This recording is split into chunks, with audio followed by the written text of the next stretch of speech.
Daniel, ou Beltesazar, é um dos vários profetas do Antigo Testamento. Sua vida e profecias estão registradas na Bíblia, no livro que leva seu nome. O significado de seu nome é aquele que é julgado por Deus, ou Deus assim julgou, ou ainda, Deus é meu juiz. Existem outros 2 homens chamados Daniel na Bíblia. Um filho do rei Davi e o outro era sacerdote. Abordaremos a história completa do profeta Daniel. Quem foi Daniel? O que podemos aprender sobre sua vida pessoal? Discutiremos vários acontecimentos de sua vida. Portanto, neste vídeo, falaremos sobre a história do profeta Daniel. Caros amigos e irmãos, peço a ajuda de vocês para se inscreverem no canal e ativarem o sininho de notificações. Se vocês gostarem do vídeo, deixem aquele like, pois nos ajuda bastante a produzir mais conteúdos como este. O relato bíblico de Daniel, o profeta, começa quando ele e outros 3 jovens de Judá foram capturados pelo rei Nabucodonosor na Babilônia, por volta de 604 a.C. Este cativeiro de cidadãos de Judá na Babilônia durou 70 anos, como Deus havia predito por meio do profeta Jeremias durante esse período. Daniel foi selecionado como um dos jovens judeus escolhidos para serem treinados e servirem na corte do rei Nabucodonosor. Deus abençoou Daniel com o dom de interpretar sonhos, e ele alcançou posições de liderança nos governos babilônico e persa. Ele ocupou cargos de destaque nos governos de vários líderes babilônicos e medo-persas, incluindo Nabucodonosor, Belsazar, Dário e Ciro. No primeiro ano do reinado de Dário, por volta de 539 a.C., Daniel passou a entender e simplesmente provou novamente a profecia de Jeremias, que previa o cativeiro de 70 anos de seu povo, e o fim dos 70 anos estava se aproximando. Naquele momento, Daniel provavelmente tinha 80 ou 90 anos. Ele teve uma vida longa, mas a Bíblia não nos diz quantos anos ele tinha quando morreu. Daniel escreveu seu livro no século IV a.C. Como o livro de Daniel contém tantas profecias detalhadas sobre coisas que aconteceram séculos depois, alguns céticos sugerem que seja uma fraude escrita muito mais tarde na história. No entanto, revelar o futuro é o que Deus faz. Veja um exemplo através de Isaías. Deus declara: "Lembrai-vos das coisas passadas desde a antiguidade, que eu sou Deus, e não há outro. Deus, não há outro semelhante a mim, que anuncio o fim desde o princípio e desde a antiguidade as coisas que ainda não sucederam. Que digo, o meu conselho será firme, e farei toda a minha vontade." Muita gente pensa que Daniel era eunuco, já que eunucos eram homens frequentemente castrados que serviam nas administrações de reis. Durante o tempo de Daniel, alguns se perguntam se Daniel era eunuco, porque o livro de Daniel menciona que os jovens príncipes de Judá estavam sob a supervisão de Aspenaz, o mestre de seus eunucos. No entanto, essa referência não significa necessariamente que os 4 jovens judeus eram eunucos. Aspenaz era membro da corte que o rei sabia que podia ser confiado para desempenhar funções importantes, como a instrução dos príncipes nos costumes de sua nação anfitriã. No início da história do reino de Judá, encontramos Ezequias, rei de Judá, imprudentemente mostrando os tesouros de sua casa aos emissários do rei da Babilônia. Deus inspirou Isaías a pronunciar uma profecia sobre seus descendentes. Então, Isaías disse a Ezequias: "Dias se aproximam em que tudo que há no teu palácio, o que os teus antepassados entesouraram até este dia, será levado para a Babilônia. Nada será deixado, assim diz o Senhor, e alguns dos teus próprios descendentes serão também levados e serão feitos eunucos na casa real do rei da Babilônia." Embora Daniel, Ananias, Misael e Azarias não sejam mencionados especificamente como descendentes de Ezequias, a profecia foi feita durante o tempo em que Beladã era rei da Babilônia, aproximadamente 100 anos antes da partida deles para a Babilônia sob o rei Nabucodonosor. Embora houvesse restrições em Israel ligadas a eunucos, Jesus Cristo mostra que, mesmo que fossem eunucos, atitudes demonstradas por pessoas como Daniel e seus 3 amigos é a mesma atitude que nos permitirá fazer parte do reino de Deus. Veja por quê. Há muitos eunucos que assim nasceram do ventre da mãe, e há eunucos que foram castrados pelos homens, e há eunucos que se castraram a si mesmos por causa do reino dos céus. Quem pode receber isso, que receba. Ao longo dos séculos, Deus atraiu pessoas para fazer parte do seu reino que enfrentaram severas adversidades.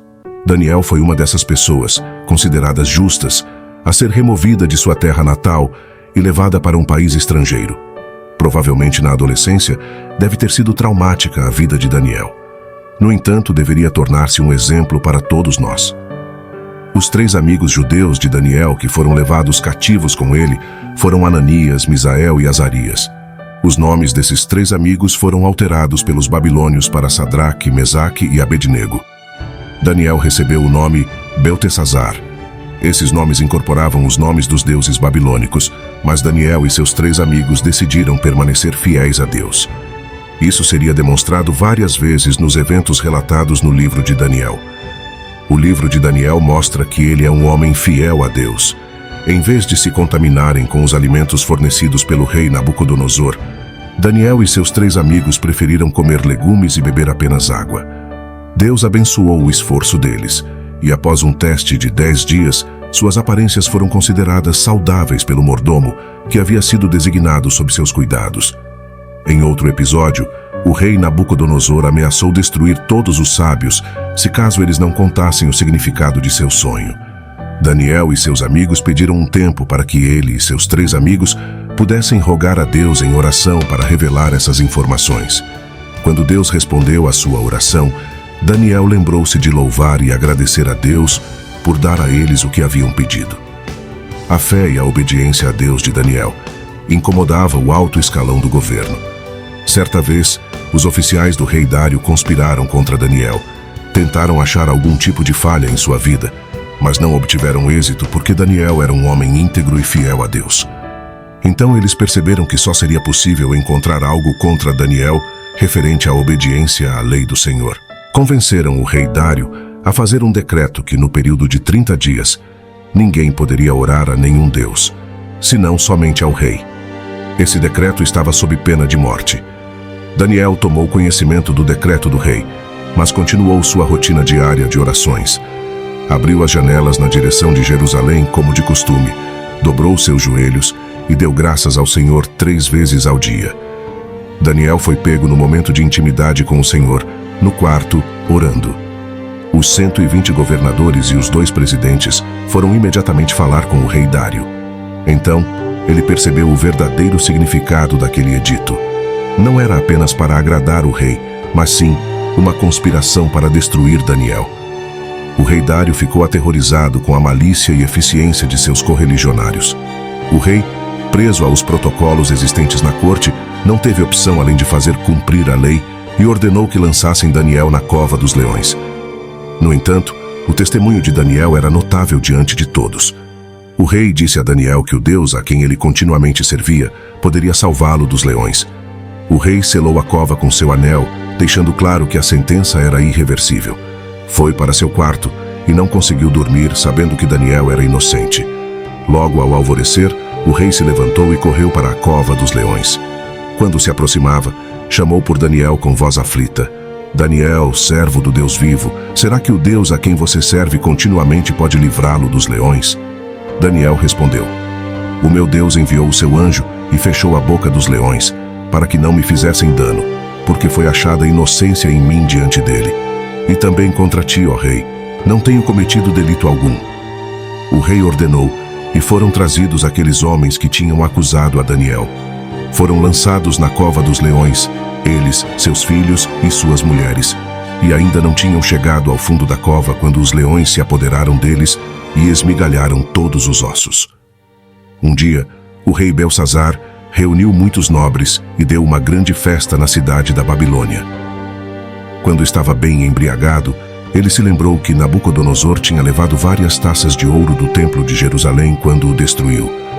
Belsazar mandou trazer essas taças para ele, os nobres, suas mulheres e concubinas, para beberem nelas.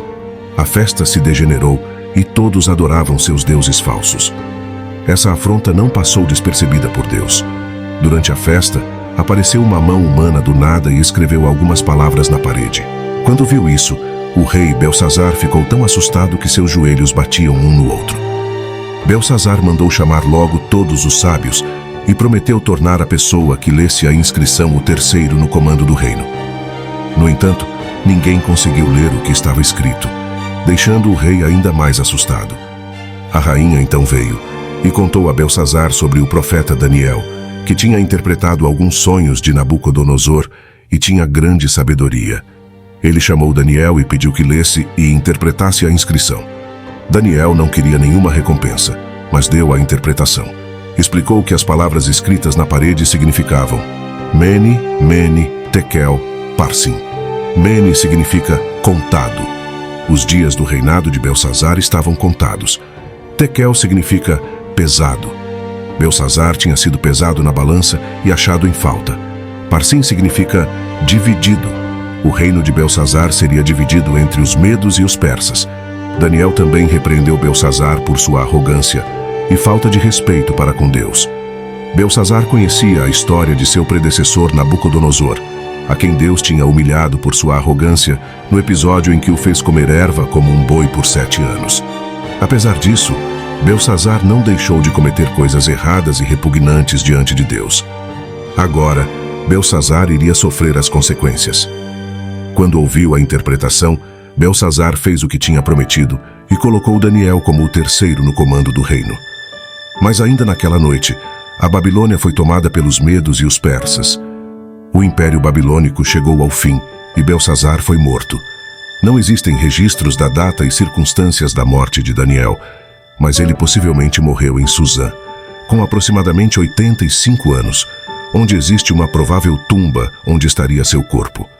Este lugar é conhecido como Shush Daniel. E se vocês gostaram deste vídeo, deixem seu like, se inscrevam no canal e não se esqueçam de ativar o sininho de notificações.